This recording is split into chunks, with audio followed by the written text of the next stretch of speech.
नमस्कार. मी भाऊ तोरसेकर. तुम्ही बघत आहात प्रतिपक्ष.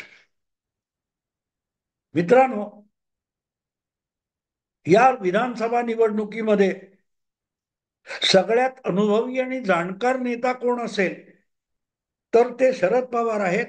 याविषयी कोणाच्याही मनात शंका असण्याचं किंवा दुमत होण्याचं कारण नाही. 6 दशकापेक्षा अधिक काळ शरद पवार राजकारणात आहेत, निवडणुकीच्या रिंगणात आहेत. आणि त्यामुळे निवडणुका का हरल्या जातात, निवडणुका कशा जिंकल्या जातात, कशा लढवल्या जातात याचा दांडगा अनुभव ज्या नेत्याच्या गाठीशी आहे त्याचं नाव शरद पवार आहे, हे विसरून चालणार नाही. त्यांचे प्रतिस्पर्धी मानले जाणारे भाजपचे सर्वोच्च नेते महाराष्ट्रातले देवेंद्र फडणवीस यांचं जितकं वय आहे, जवळपास त्या वर्षाचा अनुभव, तितक्या वर्षाचा अनुभव शरद पवारांच्या गाठीशी आहे. आणि या पार्श्वभूमीवर महाराष्ट्रातल्या विधानसभा निवडणुका होत आहेत आणि शरद पवारांच्या या सगळ्या राजकारणातलं शेवटचं दशक जे आहे, 2014 पासून 2024 पर्यंतच्या राजकारणात देवेंद्र फडणवीसांनी अगदी जवळून शरद पवारांचं राजकारण बघितलेलं आहे, अभ्यासलेलं आहे. आणि त्याचं कारण सरळ आहे. शरद पवारांचं या 10 वर्षातलं राजकारण जे आहे ते इतर कशासाठीही असण्यापेक्षा, भाजप विरोधी असण्यापेक्षा किंवा फुले शाहू आंबेडकरांच्या विचारांची नवी पिढी घडवण्याचं असण्यापेक्षा, शरद पवारांचं गेल्या 10 वर्षाचं राजकारण जे आहे ते देवेंद्र फडणवीस या एका तरुण नेत्याला संपवण्यासाठीचं राजकारण आहे. आणि म्हणून एक गोष्ट लक्षात घ्यायला लागते की आज महाराष्ट्राच्या निवडणुकीच्या राजकारणामध्ये सर्वात अनुभवी कोण नेता असेल तर तो शरद पवार हा नेता आहे. आणि तो सर्वाधिक पावचळलेला दिसतोय. या सगळ्या निवडणूक काळामध्ये शरद पवारांचा तुम्ही बारकाईने अभ्यास केलात तर असं दिसेल की लोकसभेच्या प्रतिकूल परिस्थितीमध्ये शरद पवार जितके गडबडलेले नव्हते त्यापेक्षा अधिक गोंधळलेले आज विधानसभा निवडणुकीत दिसत आहेत. अर्थात त्याचं कारण आहे, लोकसभा निवडणुकीत शरद पवारांकडे हरण्यासारखं काही नव्हतं. त्यांचा पक्ष त्यांचा पुतण्या घेऊन गेला होता, निवडणूक चिन्ह सुद्धा गेलेलं होतं. त्यामुळे त्यानंतर शरद पवारांना अजिबात यश मिळालं नसतं किंवा लाजिरवाणा पराभव झाला असता तरी शरद पवार बोलू शकले असते की मी उतार वयात आहे, माझे सगळे सहकारी, ज्येष्ठ सहकारी मला सोडून गेलेले आहेत, माझ्या पुतण्यानेच मला दगा दिलेला आहे आणि म्हणून माझा पराभव झाला तर काही मोठं नाही असं म्हणायची मोकळीक होती. त्यामुळे परिणामांची पर्वा न करता शरद पवार लोकसभेची निवडणूक लढवत होते आणि म्हणूनच त्यांनी लोकसभेच्या 48 जागांचं वाटप करताना कुठलाही अट्टहास केला नाही, कुठल्या जागेसाठी आग्रह धरला नाही. ज्या जागा पदरात पडतील त्या आणि ज्या जागा निवडून येतील अशा मोजक्या जागा मागत फक्त 10 जागांवर आपले उमेदवार उभे केले आणि 8 खासदार निवडून आणले. पण हे यश असतं तेच अनेकदा बोजा बनतं. लोकसभेच्या महाराष्ट्राच्या राजकारणामध्ये सर्वोत्तम स्ट्राईक रेट कोणाचा तर शरद पवारांचा. अवघ्या 10 जागा लढवल्या आणि त्यातल्या 8 जागा जिंकल्या. 80% स्ट्राईक रेट, 10तल्या 8. मग त्याच्या खाली खाली खाली बाकीचे. आणि ज्या वेळेला तुम्ही इतकं मोठं यश मिळवता तेव्हा त्यापेक्षा आपलं यश कमी होता कामा नये याची फिकीर माणसाला सतवायला लागते. मित्रांनो, शाळा कॉलेजमध्ये, बोर्डाच्या परीक्षेमध्ये, मेरिट लिस्टमध्ये किंवा आपल्या शाळेमध्ये जी मुलं अतिशय चांगले मार्क मिळवणारी स्कॉलर म्हटली जातात अशी जी 10-5 मुलं असतात त्यांना पास होणं अवघड नसतं. पण तरीही परीक्षेच्या काळामध्ये, परीक्षेच्या दिवशी सर्वाधिक जर तणाव कोणाच्या मनात असेल तर त्याच मुलांच्या मनात असतो, कारण त्यांना पास होण्याची भीती नसते, तर सर्वाधिक मोठा पल्ला गाठून मेरिट लिस्ट मध्ये येण्याची चिंता असते. आणि एकदा तुम्ही त्या मेरिट लिस्ट मध्ये आलात किंवा चांगल्यात चांगलं यश मिळवून दाखवलं, तर पुढच्या वेळेला त्यापेक्षा कमी यश मिळणं ही लज्जास्पद गोष्ट ठरवली जाते. म्हणून आपला नंबर घटला, मेरिट लिस्ट मध्ये आपण खाली ढकलले गेलो, तर तोंड दाखवायला जागा उरणार नाही असं त्या मुलांना वाटतं.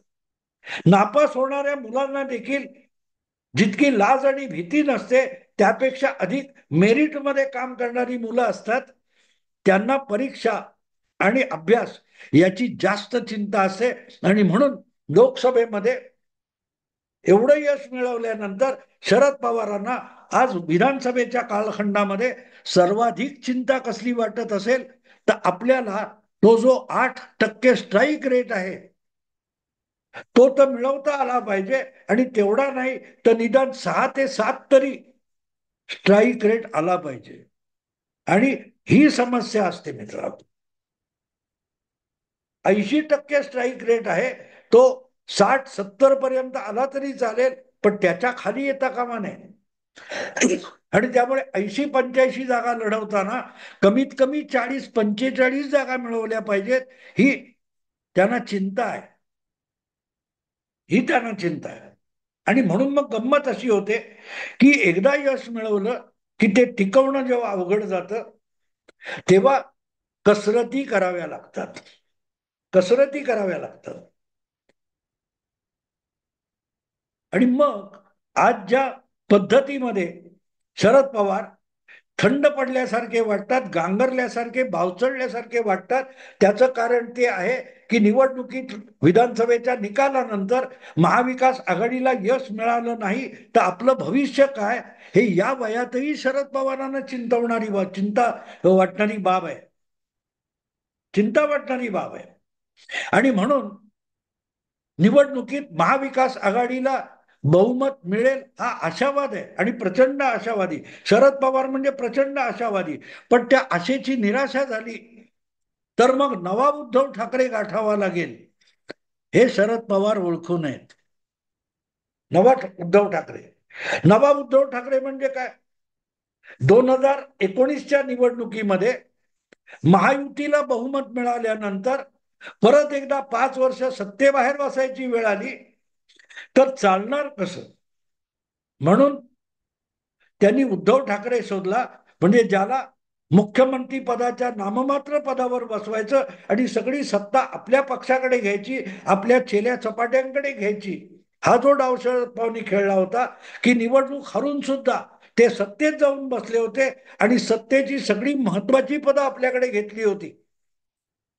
तेच परत करावं लागणार आहे. आणि ते परत करायचं असेल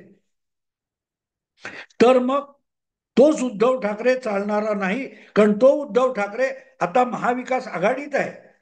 आणि शरद पवारांचं राजकारण तुम्हाला माहिती आहे.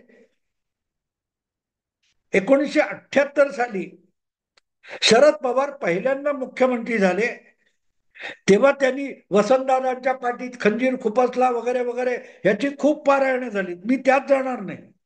पण स्वतः मुख्यमंत्रीपद आपल्याला मिळावं, सत्ता आपल्या हाती केंद्रित व्हावी, यासाठी शरद पवारांनी काय डावपेच खेळले ते आठवा. शरद पवार हे कधीही निवडणुका जिंकून सत्तेत येत नाहीत. ते निवडणुकीचे निकाल लागले की मतदाराने दिलेला जो कौल असतो त्याच्यामध्ये हेराफेरी करून सत्ता बळकावतात. शरद पवार कुठचंही संस्था संघटना उभी करत नाही. ते दुसऱ्यांची संघटना पळवतात, संस्था पळवतात, किंवा त्या संस्था संघटनेचे लचके तोडून त्यावर आपली हुकूमत निर्माण करतात. शरद पवारांचं सगळं राजकारण बघितलं तुम्ही, तर शरद पवारांनी ही संस्था संघटना उभी केली, ही निवडणूक जिंकून दाखवली, असं तुम्हाला सापडणार नाही. सापडणार नाही. शरद पवार हे 78 साली मुख्यमंत्री झाले, तेव्हा सुद्धा त्यांनी काँग्रेसमधल्या 22 आमदारांचा गट फोडून जनता पक्षाचा पाठिंबा मिळवला आणि ते मुख्यमंत्री झाले. त्यानंतर शरद पवार हे 1986 किंवा 87 मध्ये मुख्यमंत्री झाले, तेव्हा सुद्धा शरद पवारांनी पक्षाला बहुमत मिळवून ते मुख्यमंत्री झाले असं बिलकुल झालेलं नाही. शरद पवारांनी पुलोत बनवून 1985च्या निवडणुका लढवल्या, पण तोही प्रयोग फसल्यानंतर अवघ्या वर्षभरात शरद पवार आपले 50-55 आमदार घेऊन अत्यंत मजबूत असलेल्या राजीव गांधींना अधिक मजबूत करण्यासाठी काँग्रेस पक्षात गेले आणि काही महिन्यात शंकरराव चव्हाणांच्या जागी शरद पवार मुख्यमंत्री झाले. म्हणजे परत निवडणुका जिंकून, निवडणुकीत बहुमत मिळवून शरद पवार मुख्यमंत्री झाले नाहीत, तर निकालानंतर आमदारांची फोडाफोड करून बेरजेची जुळणी करायची आणि सत्ता मिळवायची, ही शरद पवारांची स्ट्रॅटेजी आणि रणनीती राहिलेली आहे. आणि अगदी काल परवाच्या 5 वर्षापूर्वीच्या निवडणुकीकडे आपण आलो तर तेच दिसतं. शरद पवारांनी परत एकदा मतदाराने ज्या पक्षांना नाकारलेलं होतं त्या पक्षांना सत्तेत बसवण्यासाठी आणि आपल्या पक्षाला परत एकदा सत्तेत आणण्यासाठी आणि अर्थातच देवेंद्र फडणवीसांना हिणवण्यासाठी उद्धव ठाकरे यांना महायुतीतून फोडलं आणि 54 आमदार का 56 आमदारासकट बोलवलं आणि महाविकास आघाडी बनवली. महाविकास आघाडी ही निवडणूक पूर्व युती आघाडी नव्हती, निकालानंतरची होती. आणि त्यामुळे एक गोष्ट साफ आहे, शरद पवार जेव्हा सत्तेचं राजकारण करतात आणि सत्ता मिळवतात तेव्हा ते लोकांच्या मतावर, लोकप्रिय मतावर सरकार बनवत नाहीत. ते नेहमी लोकांनी निवडून दिलेले कुठल्याही पक्षातले आमदार वगैरे गोळा करून बहुमताचं गणित जमवतात आणि सत्ता मिळवतात.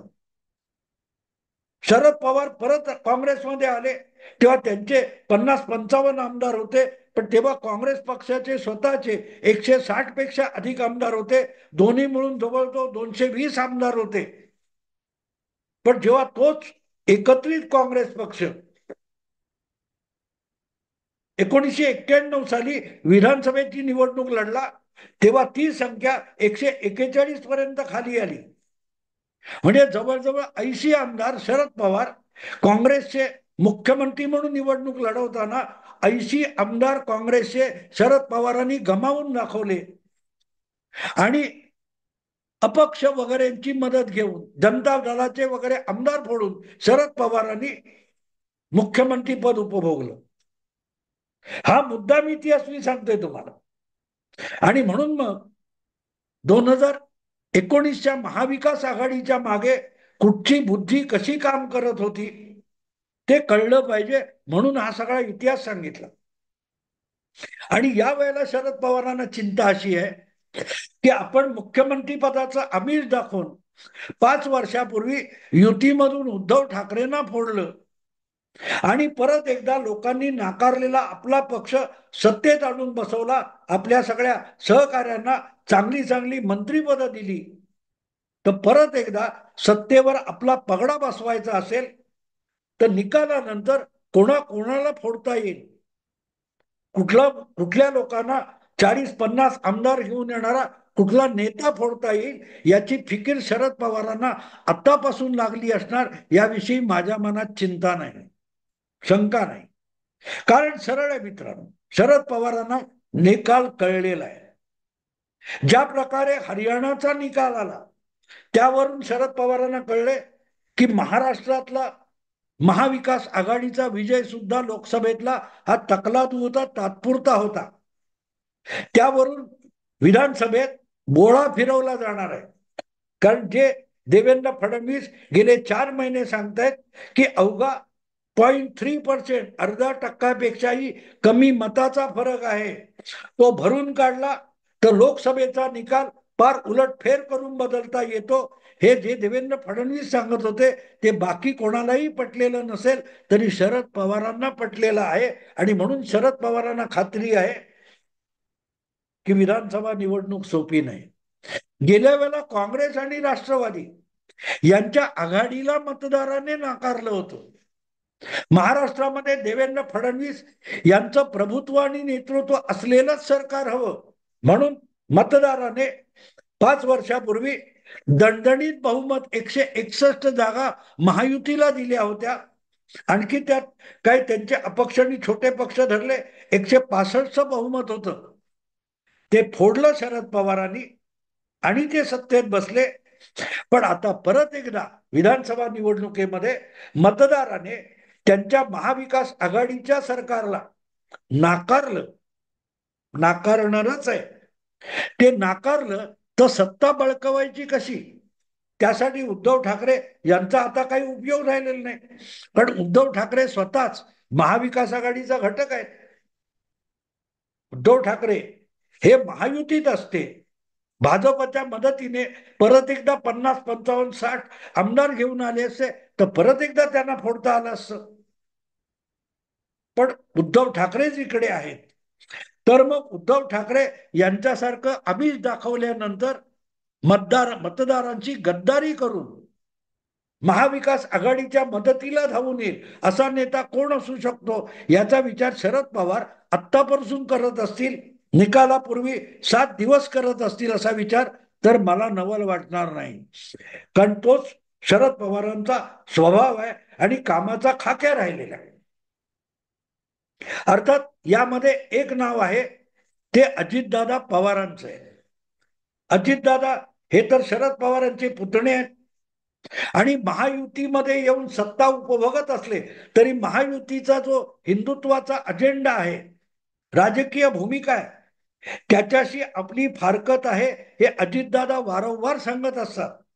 त्यांचं भांडण शरद पवार किंवा इतर कोणाशी असलं तरी वैचारिक दृष्ट्या ते महाविकास आघाडीतच आहेत, उद्धव ठाकरेंसारखं नाही आहे. उद्धव ठाकरे महायुतीतून बाहेर पडले आणि महायुतीचे सगळ्यात मोठे शत्रू, वैचारिक शत्रू असल्यासारखी भूमिका उद्धव ठाकरे कायम घेत असतात. पण अजितदादांनी ती चूक केलेली नाही. त्यामुळे निकालानंतर कुठल्याही क्षणी गाशा गुंडाळून परत एकदा अजितदादा काकांच्या वळचणीला गेले तर नवल वाटण्याचं कारण नाही. अजितदादांनी हे अनेकदा केलेलं आहे. पहाटेचा शपथविधी तुम्हाला आठवत असेल, तो संपल्यानंतर 2.5 दिवसामध्ये परत एकदा काकांच्या सिल्वर ओकच्या वळचणीला येऊन राहिले, परत एकदा काकांना सोडून युतीकडे आले. अजितदादांसाठी यात काही नवल नाही. ते कधी कुठचीही बाजू घेऊ शकतात, जाऊ शकतात. आणि त्यामुळे काकांचा आपल्या पुतण्यावर डोळा असेल किंवा जा तिकडे एक 10, 15, 20 आमदार निवडून आण, मग इकडे जेव्हा उद्धव सकट कमी पडेल तेव्हा तुला इकडे बोलवून घेईन, तोपर्यंत तू मला शिव्या दे, मी तुला शिव्या देतो. दरम्यान 1.5 वर्ष 2 वर्ष आपल्याला सत्तेत आपलीही माणसं असू देत वगैरे वगैरे. आणि म्हणून मुद्दा असा आहे की अजितदादा हा आजच्या घडीला उद्धव ठाकरे म्हणता येत नाही. याचं कारण असं की 5 वर्षापूर्वी उद्धव ठाकरे महाविकास आघाडी बनवायला शरद पवारांच्याकडे आले तेव्हा त्यांना मुख्यमंत्री पदाची ऑफर दिलेली होती. तशी ऑफर देऊन कुठला महायुतीतला नेता फोडता येईल का याचा विचार शरद पवार आज करत असतील तर त्यात अजितदादा पूर्णपणे 100% फिट होत नाही, जसे उद्धव ठाकरे फिट होत होते. उद्धव ठाकरे हा उतावळा माणूस आहे, आत्ता मिळालं आणि उद्या बुडालं तरी चालेल. अजितदादांची गोष्ट वेगळी, ते काकांची लॉयल आहेत. आपल्याला आयुष्यात पायावर उभं केले ते काकांनी, राजकारणात उभं केलं काकांनी, ही गरज त्यांनी मान्य केलेलं. आणि म्हणून आपोआपच दृष्टी जाते कुठे, दृष्टी जाते कुठे. शरद पवारांचं दुसरं टार्गेट असेल किंवा नाव असेल ते एकनाथ शिंदे आहे. एकनाथ शिंदे की या तुम्हाला इथे मुख्यमंत्री करतो, उद्धवला पाहिजे बाहेर काढतो, तुम्ही महायुतीला सोडा, महाविकास आघाडीकडे आम्हाला जे काय 25, 30, 40 आमदार कमी पडतात, एकनाथराव शिंदे इकडे या आणि तुम्हाला मुख्यमंत्री करतो. हे आम्ही दाखवलं जाऊ शकतं मित्रांनो. आणि शरद पवारांच्या डोक्यात हे विचार घोळत असणार की एकनाथ शिंदेला पुढचा उद्धव ठाकरे करू का, भावी उद्धव ठाकरे करू का, तर असा विचार घोळत असेल तर त्याच्यामध्ये एकच अडचण अशी आहे की उद्धव ठाकरेंना आम्हीच दाखवलं तेव्हा उद्धव ठाकरे मुख्यमंत्री नव्हते किंवा मुख्यमंत्री होण्याची सुतराम शक्यता नव्हती. उलटी गोष्ट एकनाथ शिंदे यांची आहे. एकनाथ शिंदे गेली 2.5 वर्ष महाराष्ट्राचे मुख्यमंत्री आहेत आणि त्यांची आमदार संख्या कमी असताना सुद्धा भारतीय जनता पक्षाने त्यांना मुख्यमंत्री पद दिलेलं आहे आणि विधानसभेची निवडणूकच एकनाथ शिंदे यांच्या मुख्यमंत्री पदाच्या नेतृत्वाखाली चाललेली आहे. त्यामुळे एकनाथ शिंदे हे भावी उद्धव ठाकरे होण्याची शक्यता नाहीये. तेव्हा मित्रांनो, मी आता इथे थांबतो. बाकी तुम्ही विचार करा. हा विषय आवडला लाईक करा, शेअर करा आणि प्रतिपक्षाला सबस्क्राईब करा. नमस्कार.